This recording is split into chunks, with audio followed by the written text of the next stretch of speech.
Kami saat ini sedang melakukan pemeriksaan uji balistik terhadap profil dan fakta Baradae, ajudan kunci kasus Brigadir J. Disebut sebagai pelaku dalam insiden di rumah dinas Kadif Propam nonaktif Ferdi Sambo, versi keterangan resmi Polri per 12 Juli 2022 lalu. Baradae akhirnya muncul ke publik 2 pekan pasca insiden. Ajudan Ferdi Sambo, Baradae tiba paling akhir di kantor Komnas HAM pada Selasa 26 Juli dengan mengenakan outfit dan aksesoris serba hitam. Tampak berbeda dengan 6 ajudan Ferdi Sambo lainnya yang kompak mengenakan baju serba putih.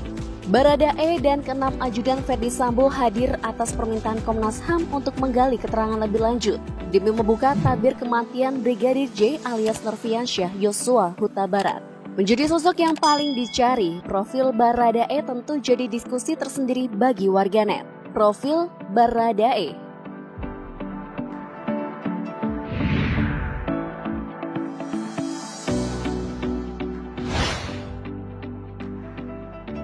Profil Baradae. Baradae adalah inisial untuk Richard Eliezer Pudihang Lumiu. Ia diketahui berpangkat Tatama Polri atau Bayangkara II yang disingkat Barada. Golongan Tamtama merupakan pangkat polisi paling rendah yang umumnya disandang oleh lulusan sekolah kepolisian atau mereka yang baru masuk di jajaran kepolisian. Richard Eliezer diketahui berasal dari Manado, Sulawesi Utara dan merupakan lulusan Pusat Pendidikan Brimob Wakutose, Jawa Timur tahun 2019 di Gerbong Tamtama 46. Melalui akun Instagram @r.lumiu, pria berusia 24 tahun itu terlihat sebagai anggota pencinta alam dan hobi naik gunung.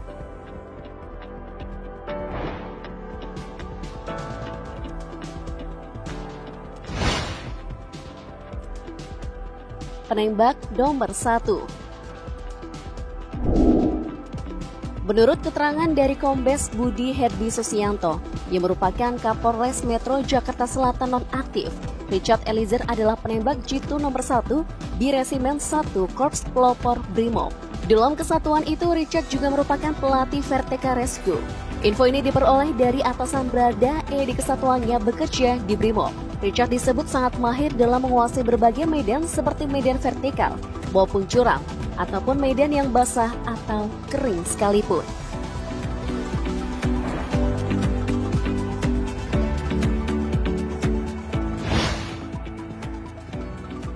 Asisten pribadi Ferdi Sambo.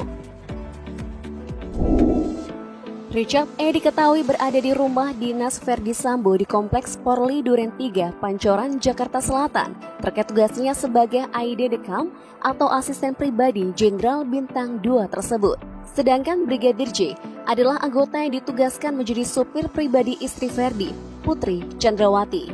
Namun saat insiden terjadi, Baradae tidak mendampingi atasan Irjen Sambo yang dilaporkan tidak berada di rumah dinas. Lebih jauh, Kapolres Jakarta Selatan nonaktif Kombes Budi Herdi Susianto membeberkan alasan Baradae saat itu tidak turut mengawal Kadif Propam Irjen Ferdi Sambo. Kala itu Baradae ditugaskan mengawal putra dari Ferdi Sambo. Menurut Budi, setiap Ferdi Sambo, istri dan para ajudan usai bertugas dari luar kota, mereka diwajibkan melakukan tes PCR dan isolasi mandiri. Disebutkan rumah yang menjadi lokasi peristiwa nahas tersebut adalah rumah singgah yang digunakan Putri Chandrawati untuk melakukan isolasi mandiri.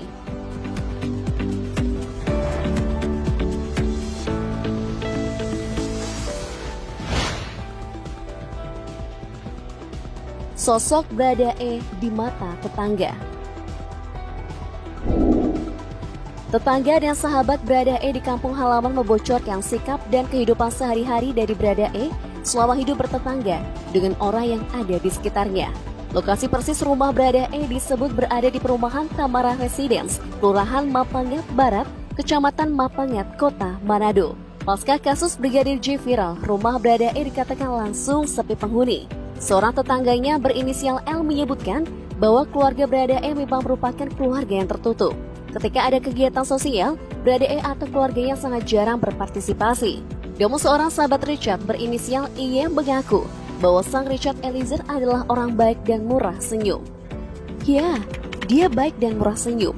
kami tak menyangka kasus ini menimpa dia, papar sahabat Brada E tersebut.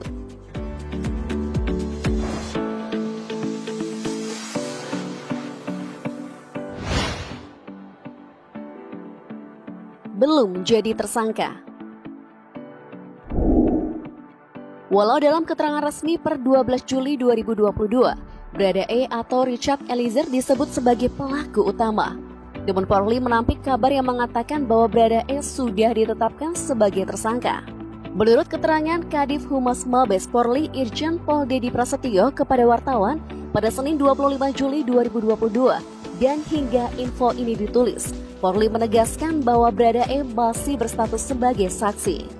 Terkait status Brada E tersebut, mantan Kabareskrim Polri Komjen Pol Purn Susno Duaji mengatakan jika status Brada E harusnya telah ditetapkan sebagai tersangka.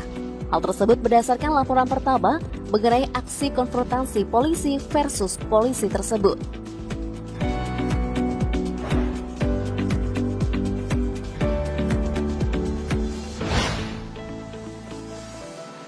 Masih sempat bercanda bareng. Komisaris Komnas HAM Khoirul Anam menjelaskan, para ajudan Ferdi Sambo yang diperiksa menyatakan kalau mereka masih tertawa-tawa sesaat sebelum insiden. Rentang waktunya bahkan sangat dekat dengan detik-detik berlangsungnya konfrontasi. Beberapa orang yang ikut dalam forum perkumpulan itu ngomongnya memang tertawa. Itu yang kami tanya. Jadi kami lihat spektrum bagaimana kondisinya. Khoirul Anam menjelaskan. Sayangnya Khoirul Anam tidak menjelaskan secara detail topik apa yang sedang dibahas para ajudan sehingga membuat mereka tertawa. Menurut Khoirul Anam, kondisi saat itu sangat rukun dan santai, tidak timbul ketegangan apapun maupun ada tekanan sebelumnya.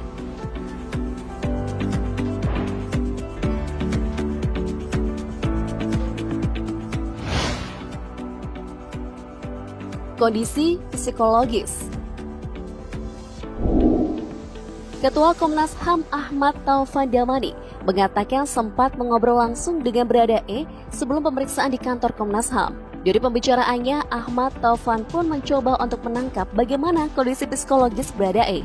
Menurut Ahmad Taufan, Brada E tampak cukup tenang dan bisa memberikan keterangan terkait tragedi yang menimpa Brigadir C secara runtut. Bahkan saat diminta untuk melakukan simulasi insiden konfrontasi dengan Brigadir C, Brada E sanggup melakukannya dengan baik.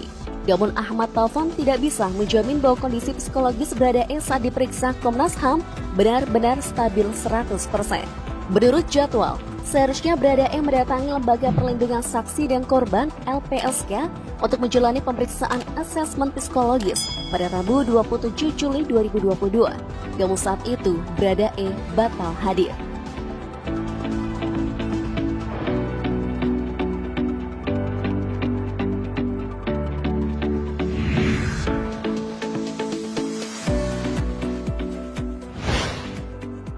Setelah menjalani pemeriksaan selama 5 jam, Komisioner Komnas HAM Khoirul Anam menyebutkan bahwa Brada E memang juga masuk ke dalam struktur peristiwa di rumah Kadif Propam nonaktif tersebut. Namun sejauh ini status Brada E masih sebatas saksi. Karena penyebab kematian Brigadir J masih belum dapat dipastikan 100% kebenarannya, publik diminta berhati-hati saat berasumsi. Sebelum adanya hasil otopsi ulang, Perhimpunan Dokter Forensik Indonesia meminta masyarakat tidak membuat opini publik sendiri. Nah guys, kita doakan saja semoga kasus ini segera menemui titik terang sesuai harapan publik dan keluarga Brigadir J.